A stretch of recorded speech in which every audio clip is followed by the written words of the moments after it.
গুরুত্বপূর্ণ 10টি আরবি ভাষা শিখে নিন। মিতাইজি। মিতাইজি শব্দের অর্থ কখন আসবে? মাইজি।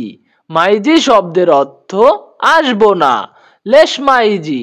লেশমাইজি শব্দের অর্থ কেন আসবে না? আনা মারিদ। আনা মারিদ শব্দের অর্থ আমি অসুস্থ। এশফি। এশফি শব্দের অর্থ কি হয়েছে? রো মোস্তাশফা। রো মোস্তাশফা শব্দের অর্থ হাসপাতালে যাও।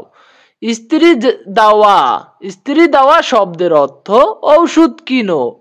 মাফি মুশকিল। মাফি মুশকিল শব্দের অর্থ সমস্যা নাই। মাফি ফিক্কির। মাফি ফিক্কির শব্দের অর্থ চিন্তা করো না। কুল্লু তামাম। কুল্লু তামাম শব্দের অর্থ সব ঠিক হয়ে যাবে।